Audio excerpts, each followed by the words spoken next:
Good evening, everybody. My name is Tarika, and I am super excited. I'm really thrilled tonight to have this amazing opportunity to host here on these special times, very difficult times for us here in Israel. My beloved teacher, Sakino, and her beloved partner, Dr. Irvin Yalom. And I am really, really touched to have this very rare and great opportunity to have this heart-to-heart conversation with them. So good to see you. So, Sakina and Irvin, I am super excited and delighted and touched by this generous offer of yours to share your heart, share your insights, and just to support us on this really crazy times that we are going through here. Your support is so meaningful. And just before we start, I would like to introduce you both. So I think, well, Dr. Yalom, I think we don't need to introduce so much, but just in case some of the people here are not familiar or just by chance joined in or watching us on Facebook, I would say that I am really honored to have you here. And Dr. Irvin Yalom is an existential psychiatrist and a professional and the professor emeritus of psychiatry in the Stanford University School of Medicine. His books are in nearly 30 languages, and millions of copies have been sold worldwide. They include When Nietzsche Wept, Becoming Myself, The Gift of Therapy, The Theory and Practice of Group Psychotherapy, and many other classic textbooks which have trained generations of therapists. So, Dr. Yalom, I am really honored to have you here. Thank you. And my beloved Sakino, my dear teacher, friend, which I love so much. Your support is always enormous. And just to introduce you to all these beautiful people here. So Sakino Matilda Sternberg. Sakino is a clinical psychologist with over 45 years of experience in various fields of therapy and counseling. Sakino specializes in systemic family therapy and constellation, trauma therapy, and more. She facilitates workshops and trainings courses in Europe and around the world. So I am really honored and excited to be here with both of you. And I think I'm speaking in the name, are really honored and touched by this generous and amazing offer of yours. So I am written many things because I am so excited. So I just wanted to really, as much as possible, just create this space here and then allow this conversation to unfold. Thank you. So I would like to ask you, and I guess everybody here would love to hear that. Maybe you can share with us, what is your connection to Israel, and what actually made you say yes to this offer that I have made this request. So Israel has been very important to me in my life. So my parents decided after World War I that there was too much anti-Semitism in Russia where they were living, and decided to come to America, there was if there had been in Israel, they certainly would have gone there. It was their dream that there would be a home for the Jewish people because there was anti-Semitism everywhere they looked. So my father had an older brother, Meyer, who had a little grocery store in Washington, and Meyer told him, come to Washington and we'll help you set up a store. So Meyer, so he came over with the help of Meyer. And then when my father came to the United States, he had a small little grocery store, and then he brought his sister, Tanta Hannah, then came over, and then another sister, Lena, came over, and then they finally, years later, they brought over my Uncle Abe. Uncle Abe's family never could get out. They were killed by the Nazis in the Holocaust, but they brought over Abe and helped him, got him a wife there, and set up a store for him. So that's what my family. If there was an Israel, certainly my father would have moved there. But my father and my parents were so excited when Israel was created. They almost danced for joy. And my father always contributed all that the family possibly could do, large amounts of money to Israel, and always dreamt of Israel, and I did too. I grew up in Washington, over top his little grocery store, and that, which then became a liquor store. And profits were better that way, and it was in a dangerous neighborhood. It was in Middle Washington. In those days, I was born in 1931. You can calculate the fact that I am a very, very old man. And I have an old man. I'll introduce myself about an old man who my mind is dissolving. My memory is in tatters. I still can talk and I still can write, and I'm writing a book together with my mate. We're married, but not really, because I met her because I was doing a lot of consultations when I grew too old to see patients, ongoing patients. I sent out a notice on Facebook that I would be willing to meet with people for a single session. So I met with her, and she was impressive in the session. Her English is perfect, and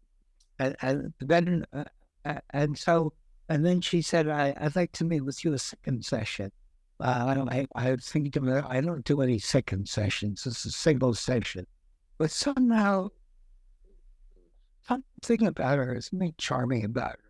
So I saw her for a second, and then we started a correspondence.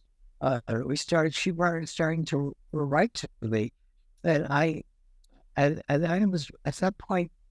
I started to write stories about these people I was seeing. I saw about almost 350 consultations, single session consultations, and about 30 or so of those, I decided I'd write a story about them.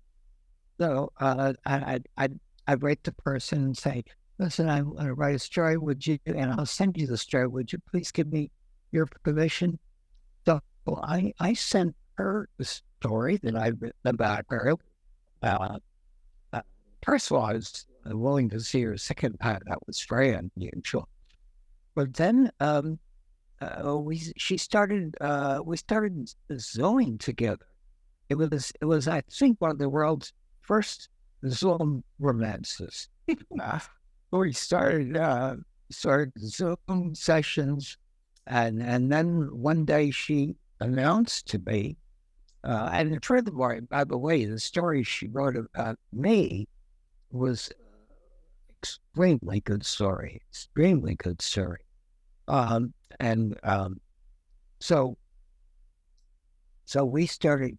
She started saying, and then one day she announced that she was coming to visit me, and I mean, it's not really requesting that she go visit. She's, I am coming, and so she came to see me, and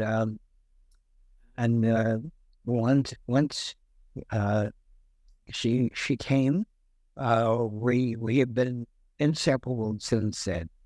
My wife had died years before that. About 4 years before that, I was in great grief. She came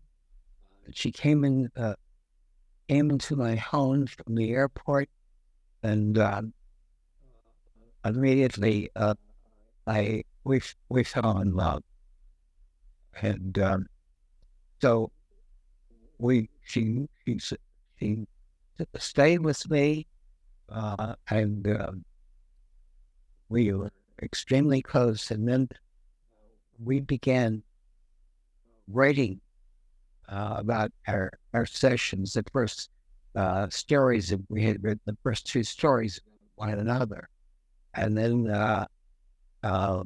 began writing stories. When she wrote a story, and I'd read her story, and then I'd comment on the story and what it stirred up in me, and then she read my story. So it's a very unusual way, and we were and at prison where she was tremendously valuable, because I'd write something in some story, maybe story number is 30, and she said, no, you said that in story 13. I mean, her memory was unbelievable. And furthermore, she had two things that most attract me about women. When I said that to any of my friends, they all say, "Oh, we know what that is." They know me very well. I have a kind of hypersexual side, and they say when they know exactly what I'm talking about. It's her breasts. I said, no. The two things that she really has about her that like that IQ. She turned out to be one of the smartest people ever known, and her memory was extraordinary. She remembered everything, where mine was already then. I was born in 1931, and you can see that indeed a very, very old at this point. So where were we? So anything. So the question was that what made you decide that you want to do this event? Oh, this event. All right. Well, this event was it's a story of how important Israel has been to me in my own fantasy, because my parents, when they escaped from Russia, it was back after World War I. They decided there was so much anti-Semitism everywhere. They had to get in. If there had been Israel, then it would have been absolutely the place for them, the homeland for the Jews. However, there was none at that point, and my parents had a brother. My father had a brother, Meyer, about a little grocery store in Washington. And Myers said to him, come to Washington. I'll set you up with a grocery store. And so my father came to Washington, D.C. with my mother. And they came to Washington. And then they brought over my father's sister, Tante Hannah, again from Russia. And then they brought my tante Lena, who came over. And then finally, after the war had started, they brought over my Uncle Abe, and his wife and children were going to come, but the Nazis killed them, wiped out this whole town. They'd come in a town called Provision, and so Abe came over too at the end of the war, and they found him a store and a wife, and set him up. So my family has always loved the idea of a land for Jews, and my father always tried to contribute everything that he could to Israel. So so the idea that to speak to Israel brings up a very strong feeling to my heart. I have such a keen wish that the Jews had their own homeland. And so when I thought of that, and so I was delighted to participate in this discussion, and then delighted to be together with Sakino here, because it's an unbelievable story about what's happened here, because because I wrote about this. Have I talked about this yet here? What? Have I talked about you very much in here? Yes. I have. Okay. So my memory, as you see, is not much left of it. But anyway, I've been together with Sakino. We've been writing this book together, and it'll be the most moving and best book I've ever written. Definitely waiting for this book to show up. I'm really waiting for that. Yeah. Thank you so much for this sharing of your family story. It's really touching, because I don't know if many of the people here know about your background and about your family story. And yeah, I'm really touched. It's really just being here with you and this presence in your heart felt. It's really, really touching me. So thank you. Thank you so much. And also knowing Sakino's background and her connection, a special connection to Israel. Yeah. And I think it's an unbelievable story, And so how you, Sakino, arrived to Israel and your connection with Israel. Yeah. Please share a little bit. Yes. Well, I will start with answering why I agreed to do this. When this atrocities happened on the 7th of October, in the beginning, I wasn't really aware. And then we both fell sick with COVID on the 9th. So for the first week of all that happened, I was completely knocked out and bedridden, and Irv too.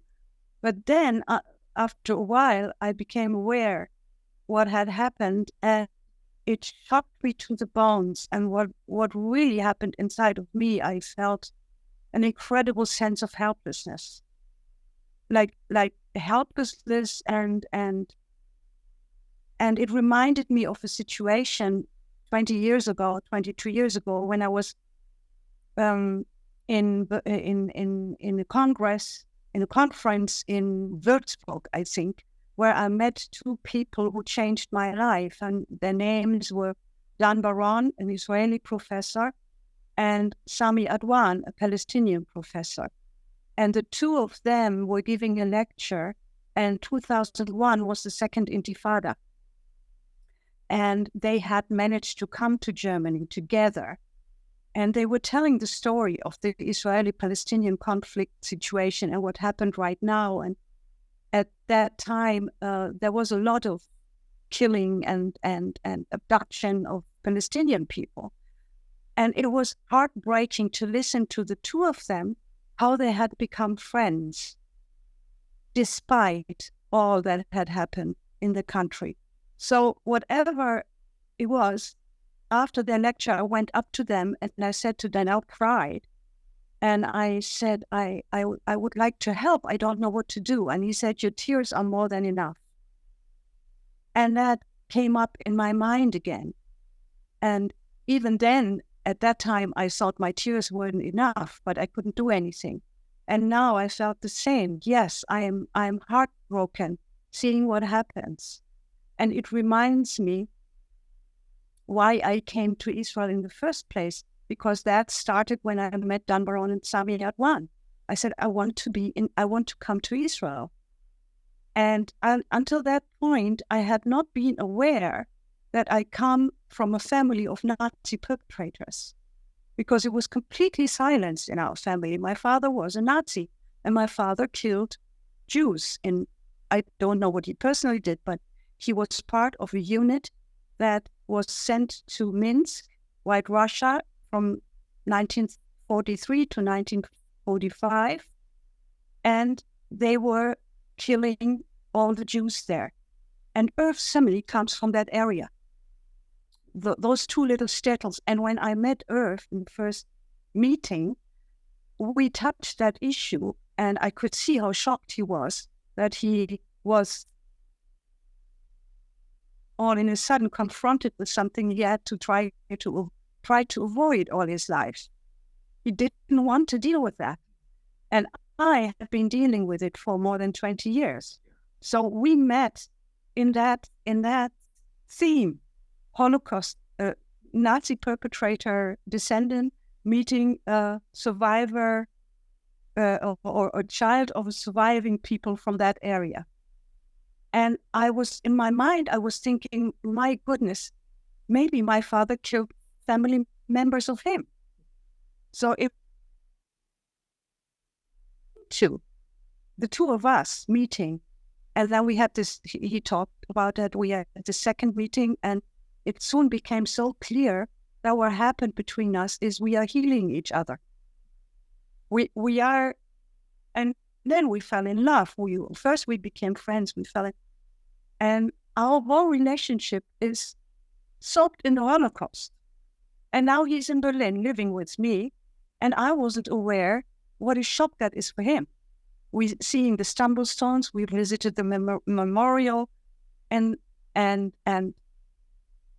it's kind of, somehow we are in our relationship, we are healing generations of wounds in our families. And my coming to Israel and working there was motivated highly by wanting to make amends for my father's things, deeds, or whatever he was involved in. By the way, my whole family is not talking about it. I'm an alien in my family because I am daring to talk about it. And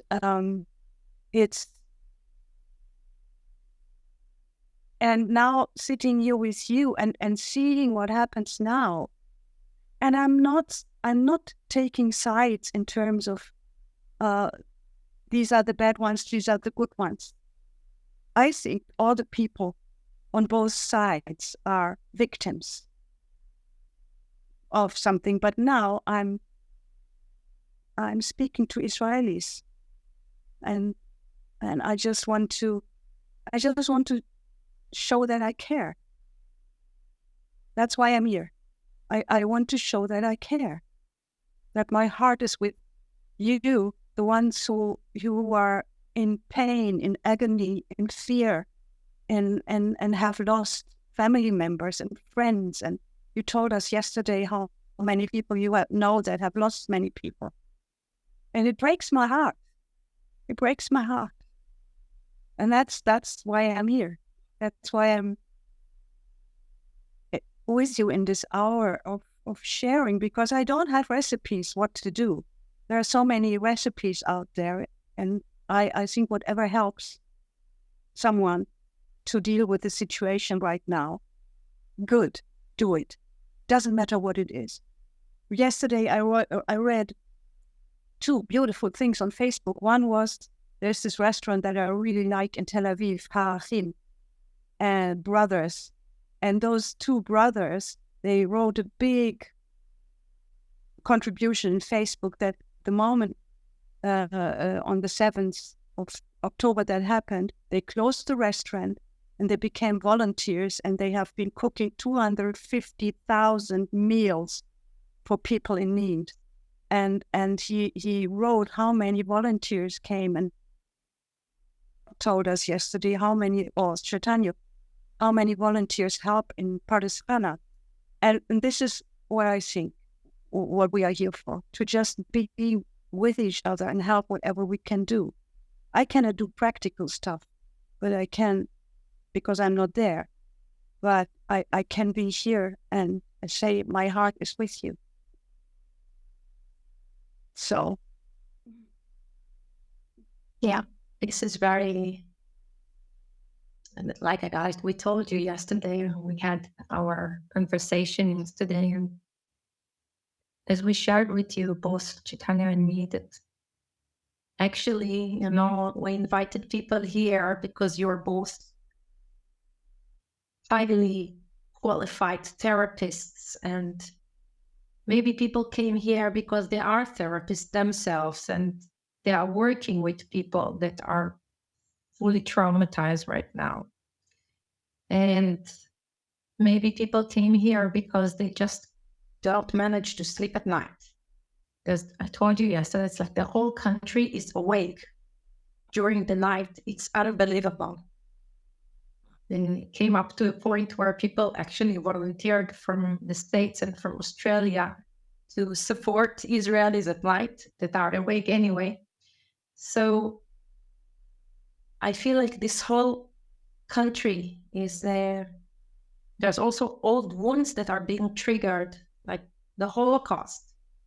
And it's a very traumatic country and a very traumatic event, and traumatized people trying to take care and support other traumatized people.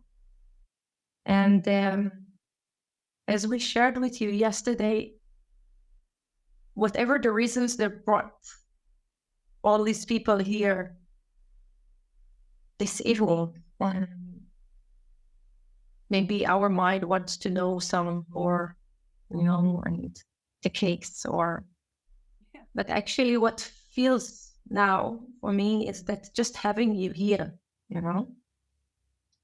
just looking at you and being inspired by your own personal story, and Irv, your family story is really touching. And I know, as you said also yesterday, how your family supported Israel. And knowing you, Sakino, and your story and your background, how I met you in Israel, when I fell in love with you, also not only you, Irv. Yeah. And now seeing you and knowing your love story, and it really makes me feel more like there's a certain hope also. So I'm feeling nourished just by being here with you and just feeling your support. Thank you.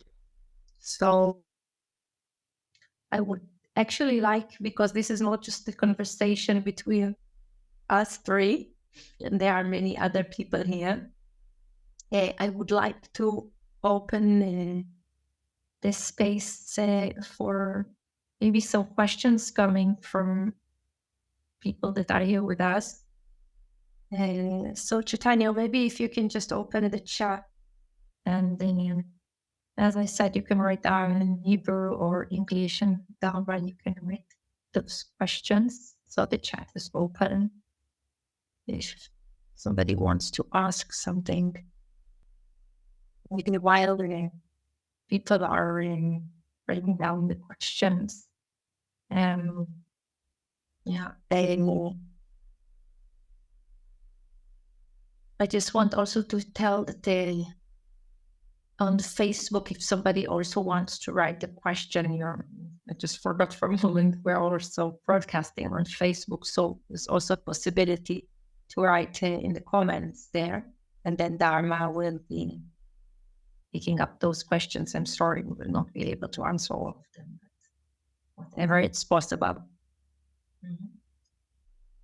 Well, I would like to present the first question, and it's about how do we communicate with young adults, with kids, what's going on right now? How can we build a bridge for them to be aware without getting in panic?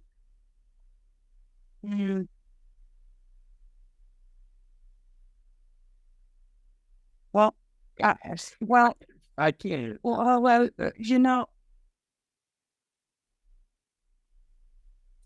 not exposing them to too much, keeping them out of the facts as much as possible. Give them their space to play without neglecting. But I liked very much, Sarika, what you told us yesterday about how you do it with Nilay. Not that there is a story of I don't know what was it, music in the sky. Music in the sky that played where whenever this music comes, he can dance to it. So it depends on the age. When they are older, they understand, of course, much more. But I think, like with everybody, not only children, give a feeling of you are not alone. You can share your fear. If something comes up, come to mommy or come to an aunt or come to daddy or to an older sibling, and we will be together in this. I think whatever I have learned about trauma, and this, of course, is an extremely traumatic situation, is the most important thing is not to be alone, to be together, to hold hands, to do something, sometimes even practical things, distracting from the horror, eating together, or reading a fairy tale, or anything, dancing, singing together, humming, chanting. So there is no one fits all recipe. But don't let the children be alone in this. Just be with them. I don't know if that helps, but that's all I can say at the moment. Want to say? Can't say more than that. My parents worked in the store very hard, but every Sunday they got together with all their family, all people who escaped Europe, and they met, and the men played pinochle and the women played canasta, and if there weren't enough canasta players, the men had to give up their pinochle, and the children all played together, and we overheard a few things they talked about, and so that's when we first learned a little bit about some of the horrors that happened. So I had a very close cousin who was just a year and a half younger than I was, and he had been my dearest friend. He died a couple of years ago, but we always what our parents had gone through. Art, can you please speak up? So anyway, but their nights together with all the people who had escaped the Holocaust once a week were very, very important nights for them to be together with the others who had gotten away. And one came over and set up a store, and pulled another one over and another one over. So there was this Jewish community in Washington, and they had others that they could talk to. And that was very important to them. Mm-hmm. Yeah, I think why I was just thinking, why am I focusing so much on togetherness? Because in my child, I had a tremendously traumatic childhood with a lot of violence. And I never had anyone to talk to. And that was the worst. Yeah. If there's no one that you can talk to, that's really the worst. So for me, togetherness, community, sticking together, doing things together, like what I said, the story of the Haachim people, brothers, the volunteers who come together and help each other. It does not change the horrors that happen, but it helps to not to be exposed to this total feeling of helplessness, because that's terrible. And then shame and guilt come on top of that. Shame of not being able to do something, shame of, how can I live my life normally when others are killed or in captivity? How can I do that? So talk about it, share, so you are not alone with it.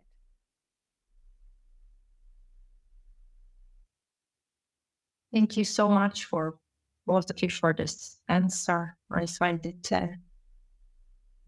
people also write very comforting and very reassuring. So, maybe we'll have the time for one more question, Dahmer, if you can. I have so many good questions. It's really I know it's difficult to choose.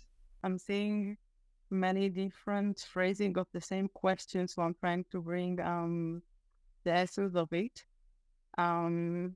We have many people that are trying to deal with a question of morality, the question of the anger that comes out towards the perpetrator, and how can we deal with our feeling of wanting I don't want to use the word revenge, but oh, now I get it. Yeah. That's of course you feel that. Of course you want revenge. Of course you want to hit back. If someone kills members of your family, you want to kill them. And I don't say suppress those feelings. Allow them. Express them. Do maybe some techniques that help you expressing them. But of course you shouldn't act on them. But allowing the feelings is healthy. Suppressing any feeling is unhealthy. And I find in a situation like that, you have those feelings. So stand with them and allow them to be there. And again, share them with others. Yeah. Share them with others. Listen, because everybody has those feelings. We are not saints. We don't say, oh yeah, you killed my sister, please kill me too. Oh, I forgive you. That's nonsense. We have those feelings, those harsh revenge, hate feelings. Talk about them, share them. Don't keep them to yourself. But of course, don't go out and get a gun and shoot. I was, I, w- what you said.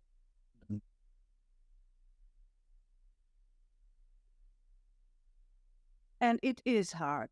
And there is no excuse for what happened. There is no excuse for what Hamas did. The killing of innocent people. There is no excuse for that. I think also there is something that coming up here that I see also in the chat. People are asking, and it's important for me to express, is that there is a difference. Everybody speaks about a war that has started and how unfortunate the situation is, and yet it's not just a war that started in a vacuum. There was a very horrifying event full of I don't even want to, express what has happened and not to traumatize people that haven't heard a lot of what has happened. And how to deal with, I think there's a lot of question coming up. Not only the need to revenge, but there is also a need that to be seen and to be heard in our pain and to be understood somehow. Since I think it has to do with this feeling of again, everybody speaks vacation that has been here since eternity, but something different has happened. There was a little Holocaust happening here in Israel. Mm-hmm. And it's not just another situation, political situation. And that's why I feel that people are very intrigued. And they are very also reactive, even when they hear other people speak about, seeing the full picture or being not taking a stand. So maybe if you can a little bit elaborate about that. Well, I think that's exactly what happened with my family, how they got together once a week and, they talked about it with one another and they went over this so that they had others to talk to. Keeping it to yourself is just never going to work. When you share it with other people, and other people who really understand this, it's so much better off. And that's an important part of dealing with it in therapy. You share it with other people, and you don't keep yourself. I express exactly what I'm feeling about what the person says to me. So I'm very open if they hear it now, what's happening between you and me. In all these hundreds of consultations that I did, I always did that. I said, how are the two of us doing today? What's it like for you? How do you feel that? And so we're talking about what's going on between us right now. So I tend to be very open, an open therapist and share my feelings. And the therapists are shocked by this, especially the old-fashioned psychoanalytic therapists who, sit back on the couch to listen to the person. But they're all very unsettled with me, but I've taken that stand from the very beginning of my writing about therapy. Yeah, and what you said, Tarika, recognizing the suffering, recognizing the pain, and as you said, a small Holocaust has happened. Yeah. And you don't have to go, as you said, you don't have to go long term into history and the development of all of this. Yes, that's very clear. But right now, people are suffering and they need comforting. And that's what I understand is what I'm here for. Yeah. I'm here with you. I stand with you. I hold your hand. I'm willing to cry with you. And that's all I can say.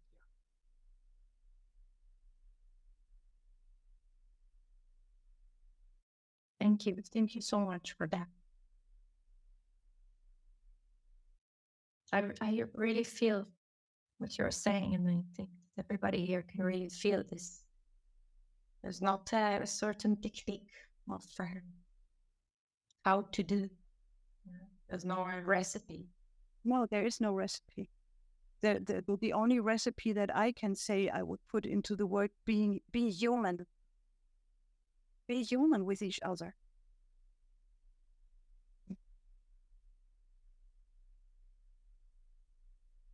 So maybe, Dharma, if you have, we said 2 more questions. So maybe the last question, because I'm looking at the time and I want to respect the time that has been given us by Sakino and Irv. So if one more last question. So many therapists in the audience are asking what would be the best way to support their patients and how can they restore a sense of safety in this traumatizing time, and what would be the best way to help keeping the trauma that is happening right now from becoming post-trauma. Mm-hmm. Yeah. Well, I think it's a repetition, Mm-hmm. a bit of what we've just been saying. Yeah. To be open, to be human, Yeah. to reveal your feelings about this, to hold nothing back, and just be, be very open with how you respond to this and what feelings it stirs up in you. Mm-hmm. So just the opposite used to happen in old-fashioned psychology. Sorry, I cannot hear you very well. It's just the opposite of what used to happen in old-fashioned psychotherapy or psychoanalysis, where you kept your distance from the person.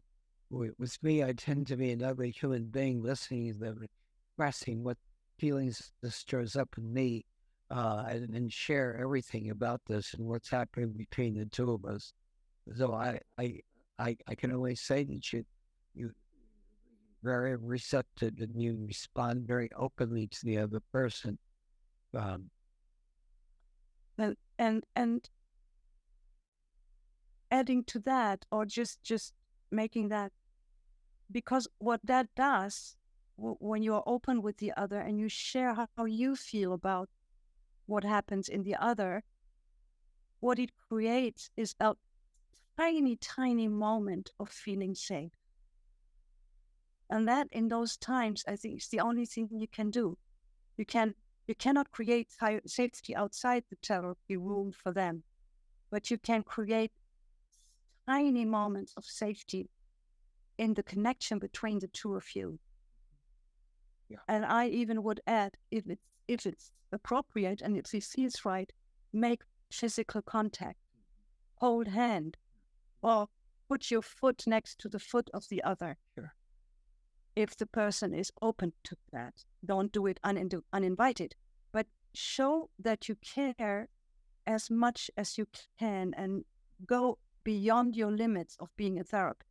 Just be human and cry with the other, because you can't do anything else in this moment.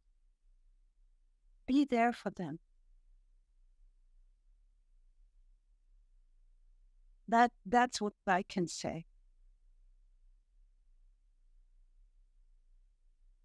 As we do right now, we are holding hands, because this is also very demanding for me. Yeah. And for me, it's very comforting that I sit here and can hold his hand, which we do all the time anyway.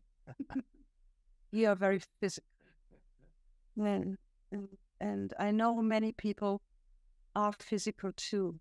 So as a therapist, just go beyond your stupid limitations of you can't be physical with clients. Yes, you can. If you get the agreement of the client, you can. And even if it's against the official laws, dare to be human. Dare to be human, I think, with this sentence, we will conclude this evening, because I think it's a sentence that I would keep with me. Dare to be human, because sometimes it's really difficult. It is. It's the most difficult when you are with someone who is suffering so much, because then you open your heart and you suffer with them. Yeah. The world sometimes we experience is so unhuman sometimes, and then when we bring this quality of being human, then it will create ripples, of an effect. I hope humanity finally. Yeah. So, Irv, Sakino, I am more than grateful, beyond grateful. And I think I'm speaking in the name of all these people here with us and in the Zoom, in the Facebook. Thank you so much for taking this time and really making this event happening. And I know how demanding it is from you both, and you both also recovering from COVID. And I really, really appreciate it. You really touched my heart, and I love you both so much. Thank you. I love you too. And I really wish that maybe on another time we can all meet and share different topics. And I just want you also both to know that there are so many people here that you just seeing you and hearing you and feeling this energy that comes out through you being there. I visualize holding hands with you too. And I get supported, and I know that so many of us get supported. So thank you so much for that. I really, from the bottom of my heart, thank you. Thank you. And I just want, before we end, to remind that whoever wants the recording, there's a link in the chat room. Just you can put your details either in Hebrew or English. And also Sakino's details are there, her website and email. And if you want to contact or ask something, and just saying how great support you are for me these days. So I invite you all just to approach. And maybe before just saying goodbye to Tanya, maybe you can unmute us all. So whoever just wanted to say thank you or goodbye, just to wave to Irvin Sakino. So do that. Thank you. Thank Thank you. you Very much. Thank Very you. much. Thank Thank you. you very much. Thank you. Thank you. Be healthy. Thank you. God bless you. Thank you. Thank you. It was Thank wonderful. you. Thank you. Thank Really you. touched us. Thank you very much. Thank you very much. Thank you. Thank you. תודה רבה. Thank you, thank you, thank you. תודה רבה. תודה רבה. And wish us all a good night, a peaceful night, a quiet night. Amen. Yes, I wish you Amen. תודה רבה. Shalom, shalom. תודה רבה. תודה רבה. Hope to meet you here at the Achim. Yes, I hope to meet you at Haarlem too. I like that restaurant. You are beautiful. I'm not Good making, to see I'm not you. doing advertisement, but Good Come taste. to Israel to visit. תודה, שלום. Waiting to have you both in Israel. Thank you very much. We Laila really Khan. appreciate it. תודה רבה. Thank you very much. What do you Thank think you, about the Laila. idea about existence precedes essence? Thank you, Tarika, for hosting and organizing. Yeah, Thank you, love. Thanks. You. Very touching. Yeah, very touching. Thank you very much. Yeah, thank you, Tara, Ladies and gentlemen. for your love and your friendship. You are so Very beautiful grateful. outside and inside. Thank you very much. And thank you, Chaitanya, who is always in the background. Supporting. Karma for her great support Karma. on this. Thank you very much. God bless you. Thank you. תודה רבה. Thank you, love. Waiting for your book. Bye. We are waiting for your book. It will come. Thank you. So maybe I will let you go now and have a rest. So again, thank you so much. Love you so much. Dr. Yalom, thank you for all your lessons. Good night. Thank you for all your lessons. Thank you all for the the years. honor. It was great For the honor honor. seeing you. And for all your books. For all the books, we have them all. We have them all. תגידי שלום ליהלום. תגידי שלום. It's our honor to be invited. שלום יהלום. Definitely.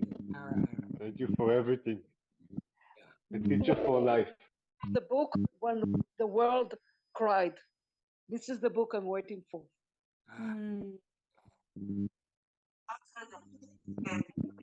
The book I remembered that first came up to my mind towards this talk was I'm calling the police. Oh, right. It was, Can you say it now? I can say it.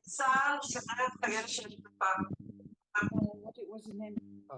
Bob Burger. Oh, yeah. Yeah. That's the question she can answer. טוב, צריך לסגור נראה לי, Yeah, so I want to let you go, but people are keep on thanking you and I don't want to shut them up. So It's fine. It's fine. yeah, so we will just let them. Okay. I feel it's important now. And I see so many names that I know looking at the the top here. Yeah. Thank you all for coming. Thank you very much. I feel so moved by being invited yeah. talking about this. So moved. Thank you. Thank you all for honoring us. Thank you. I feel Thank you very much. very honored. Thank you, beloved. Thank you so much. And Takira, thanks for the initiative. Such a lovely initiative. Thank you so much. תודה לך, ריקה, על היוזמה. תודה רבה. Good night. Bye-bye. Okay, good night. I think we will have to close it, otherwise we can stay here forever. So I put the leave button now. Yeah. All right, I will end this meeting. Good night. Laila Tov. Good night. Night.